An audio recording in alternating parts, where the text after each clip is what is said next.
India का कुछ अपना दुश्मन मानता है ना, मैं कहता हूँ वो पाकिस्तान का सबसे बड़ा दुश्मन है। वाह, बहुत बड़ी बात कह दी इंडिया को जो आपने। दुश्मन मानता है वो पाकिस्तान का सबसे बड़ा दुश्मन है। मोदी जी तीसरी बार वज़ीर आज़म का हल्फ उठाने, भारतीय वज़ीर आज़म का हल्फ उठाने जा रहे हैं और ऐसे में बड़ा वहाँ का मीडिया तनकीद के बाद इंशाल्लाह ताला दोनों ममालिक के, पड़ोसी ममालिक के रिलेशन से जो बहुत अच्छे हों। शहबाज शरीफ साहब ने मुबारकबाद नहीं दी नरेंद्र मोदी साहब को तीसरी बार वज़ीर आज़म बनने पर, और कल है उनकी हल्फ बर्दारी। उन्होंने तो बुलाया भी नहीं, नवाज शरीफ साहब को तो बुलाया था। हमारे उनसे ट्रेड वगैरह खत्म हुई है तो हमारे मुल्क में महंगाई का एक तूफान आ गया है। अभी हम देख लें, मतलब कुछ अर्सा पहले 250-250 रुपए किलो प्याज वगैरह बिक रहे थे, टमाटर। पहली बात तो ये है कि मुबारक देते हैं जब आप ओथ ले लेते हैं। अच्छा। ये भी होता है कि जब आप इलेक्शन जीत जाते हैं तो उसी वक्त भी मुबारक लोग दे देते हैं, तो हमने नहीं। अगर इकोनॉमी की बात करें हमसे बेहतर, एजुकेशन की बात करें हमसे बेहतर, उनका आईटी सेंटर देखें हमसे। ख्याल हमारा मौक़िफ़ ये है कि आप प्राइम मिनिस्टर बन जाएं, फिर हम एक फॉर्मल मुबारक आपको दे देंगे। ठीक। मेरा ख्याल है फॉरेन ऑफिस का यही एडवाइस होगी। जीडीपी है ना सालाना वो $340 बिलियन है और उनकी जो जीडीपी है ना वो $3.2 बिलियन है। ऐसे समझे कि उन पर डाल उनकी बरसात हो रही है और हमारे ऊपर अल्लाह ही बेहतर जान रहा है किस चीज की बरसात हो रही है। साथ हमारे तल्लुकात कैसे हैं? बहुत बेहतर है और होने चाहिए। इंडिया के साथ कैसे होने चाहिए? उसके साथ नहीं होने चाहिए। क्या वजह है उसकी? यार वो सही नहीं है, क्या गलत करते हैं? वो मुतस्बी है। अच्छा, क्या मतलब उसका? मुतस्बी है, वो मुसलमान के साथ हसद रखते हैं, उनके साथ नहीं होना चाहिए। नहीं तो बिजनेस होना चाहिए। वहाँ पे भी आपको पता है 19-20-25 करोड़ के करीब मुसलमान हैं। बिल्कुल है भाईजान, ठीक है, बिल्कुल है, लेकिन वो किस हालात में रहते हैं ये आपको भी तो पता है। किस हालात में? थोड़ा सा देखने आप वालों को देखें, पता है। कभी गाय के नाम पे, कभी किसी के नाम पे सारे मामला होते नहीं। आप सोशल मीडिया एक्टिविस्ट, दिलचस्प बात यह है कि आपको बुलाया क्यों नहीं, सदा क्यों नहीं भेजा, और नवाज शरीफ साहब को बुलाया था जी। ऐसे ही है ना। अब बात यह है कि आपको याद होगा या नहीं याद, मैं याद दिला देता हूँ कि नवाज शरीफ साहब को उन्होंने दावत दी थी।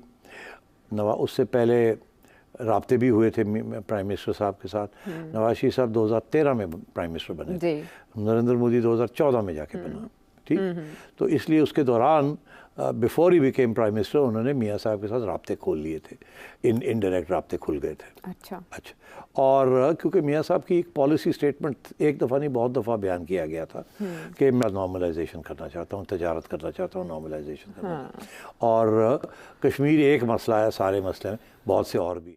एक ब्रांड बन चुका है ना कि पाकिस्तान। ठीक है। आईटी में वो आगे हैं, बहुत से मतलब सर्विसेज में वो पूरी दुनिया में आपको पता है जॉब्स मिलती हैं उनको, उनको बिजनेस के मौके हमसे ज्यादा मिल रहे हैं। ठीक है। और वो उनका जो इमेज है वो हमसे बहुत बेटर है। उसकी वजह तो ये जो कंडीशनल डायलॉग है कि पहले कश्मीर हल करें फिर बाद में हम बाकी बातें करेंगे, उस वक्त पाकिस्तान की हुकूमत ने ये मौक़िफ़ को मुस्तरद कर दिया था। कहा था कि अब एक ये नहीं, सारी चीज़ें रुक नहीं सकती, कश्मीर बड़ा मुश्किल काम है, तो हम ओपनिंग करेंगे दूसरे इश्यूज। मिनिस्टर शहबाज शरीफ और उनके बड़े भाई नवाज शरीफ ने प्राइम मिनिस्टर नरेंद्र मोदी को तीसरी बार वजीर आज़म बनने पर मुबारकबाद पेश की और साथ कहा कि आए नफरतों को उम्मीदों से बदल देते हैं।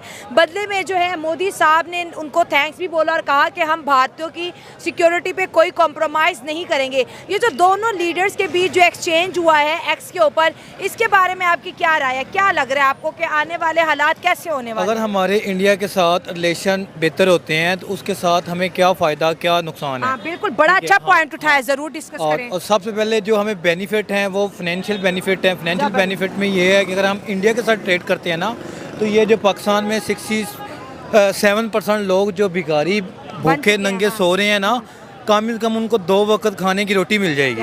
ये कॉम्पोजिट डायलॉग जो था, इसका एक नोशन बना था कि सब चीजें इकट्ठी चलेंगी। अच्छा, तो अभी हमारे साथ सबसे बड़ा क्लैश कश्मीर का है। इंडिया को कोई ऐसी लीडरशिप हो जस्ट लाइक भुट्टो साहब, अच्छा, मतलब उस कैलिबर की हो या इमरान खान साहब के कैलिबर का कोई बंदा हो, ठीक है, जो उनको इंगेज कर। उसने भी फैसला किया कि मैं भी जाऊंगा। अच्छा। अब मियाँ साहब ने इसलिए नहीं ये फैसला किया था कि मैं उनको ये करने जाऊंगा, वो अपनी एक ब्रेक थ्रू का सोच रहे थे कि अभी अच्छा मौका है, मैं जाके उनसे बात करता, हम आगे खोलेंगे एक दूसरे का।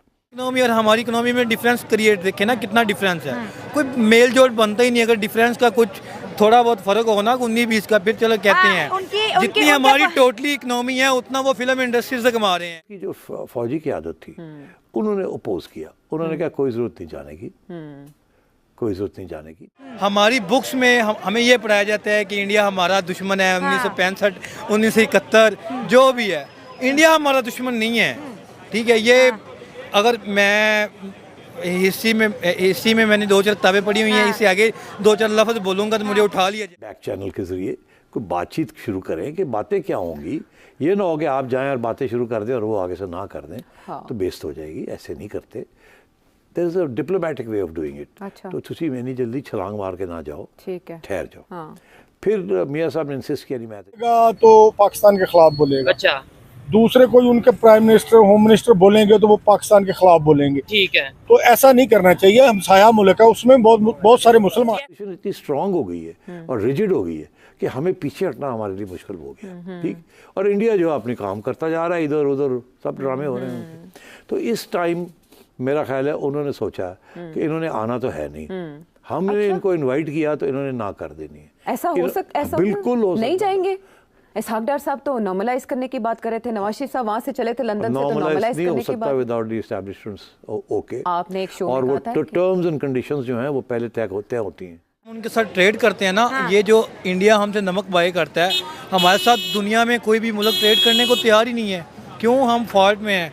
क्यों हमारा जो असल में स्टेटस है दुनिया के सामने, वो हम नखट्टू हैं, नकम्मे। इंडिया ने रिस्क नहीं ली कि हम इनको इनवाइट करें और ये ना कर दें। अगर हम सब आ रहे हैं हमारे पास तो ये ना आए, हमने इनवाइट किया तो ये ना आए, तो मसला बन जाएगा। तो इसलिए शायद उन्होंने इस वजह से आपको इनवाइट ही नहीं किया। दुश्मन है और इससे हमारे कोई बड़ी दुश्मनी नहीं है। अच्छा, यानी आपको क्या, आप पिछले दिनों में एक वीडियो आई थी ना जो वायरल हुई थी, वो नमाज पढ़ते हुए उन लोगों ने कैसे डंडों से मारा। अच्छा, इंडिया में साथ कोई ट्रेड, हमें कर्जा जो दिया जाता है ना, वो सऊदी अरब जमानत देता है, फिर हमें कर्जा इशू होता है। रेपुटेशन नहीं है ना।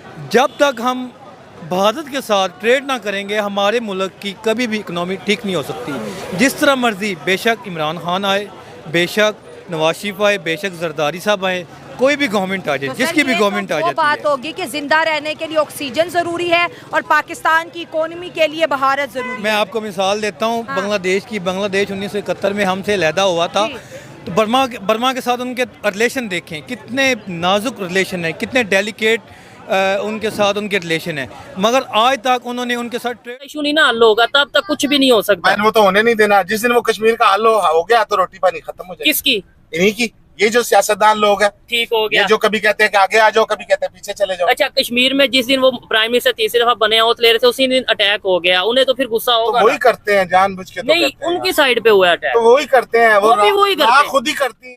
यही होता है। हमारा दुश्मन नहीं है। सब कहते हैं कि भाई उसने कभी हमारे साथ कोई बुराई नहीं की, जंगे कभी उसने शुरू नहीं की। उन्होंने हमें ऑफर भी किया था, आए गुर्बत खत्म करते हैं। अटल बिहारी वाजपेयी जी आए थे यहाँ पे बड़े अच्छे प्रपोजल लेके, लेकिन बच्चों को पढ़ाया जाता है दुश्मन है, दुश्मन ही है। और अगर उसको कोई अच्छा कहते तुम प्रो पाकिस्तान। डेमोक्रेसी है वहाँ पर, जो उनके इलेक्टेड प्राइम मिनिस्टर हैं, देखिए एक दिन के अंदर उनको उनकी सीट मिल गई है। यार यहाँ पाकिस्तान में तमाशा लग जाता है। ठीक हो गया। जो कोई MNA जीतता है वो बेचारा अपने फॉर्म 45 लेके भाग। मैम पता है क्या है, एक छोटा सा बच्चा है ना, आप उसके जहन में जो डालेंगे ना, उसके जहन में वही रहेगा। ठीक है। बच्चा एक पंजाबी घर में पैदा होता है, वो पंजाबी बोलता है। इंग्लिश घर में पैदा होता है तो इंग्लिश बोलता है। जो नेटिव लैंग्वेज होता है या नेटिव इन्वायरमेंट होता है ना मैम, बच्चा उससे बहुत सीखता है। हमारे बच्चों को क्या सिखाया जाता है कि इंडिया हमारा दुश्मन, 1965 की जंग में हमारे इतने शहीद हुए, 1971 की जंग में हमारे इतने शहीद हुए, 1948 की जंग में हमारे इतने शहीद हुए। ओ भाई, मज़हब के नाम पे तुमने मुल्क तो बना लिए, इसको चलाना भी सीखो। सही है। इंडिया हमसे नमक बाय कर दिया, नमक बाय करने के बाद कितना पैसा कमा रहा है आपको आइडिया नहीं है। और बेसिकली मोदी ने रिसेंटली बयान भी दिया है कि भाई पाकिस्तान हमारा दुश्मन है ही नहीं, हमारी दुश्मनी इनके साथ बनती। और इंडिया को ये एक माह से जुदा हुए हैं, अगर बेसिकली देखा जाए। ठीक है, माँ एक ही है। अच्छा, सिर्फ जो है ना आगे हमारा फॉरेक्स रिजर्व 7-8 बिलियन डॉलर का है, उनका फॉरेक्स रिजर्व 650 बिलियन डॉलर का है। बनती तो तब दुश्मनी हम 700 पे होते या वो 800 पे, तो फिर हम कहते यार खारबाजी है, जलन होती है। वो हमें अपना दुश्मन नहीं मानते, लेकिन हमें तो बताया जाता है ना, इंडिया मुर्दाबाद के नारे लगाओ, इंडिया दुश्मन है, दहशतगर्दी करा रहा है, मोदी हमारा सगा नहीं है, फलाना सगा नहीं है। ये कैसी पॉलिटिक्स है हमारे मुल्क में? मैम मैं आपसे ये कहूँगा कि अगर हमारे जो पॉलिटिकल लीडर हैं, अगर वो इस तरह का चूरन नहीं बेचेंगे तो how they can destroy our country, how they can destroy our country. जो उन्होंने हमारे मुल्क को तबाह कर दिया, ठीक है। और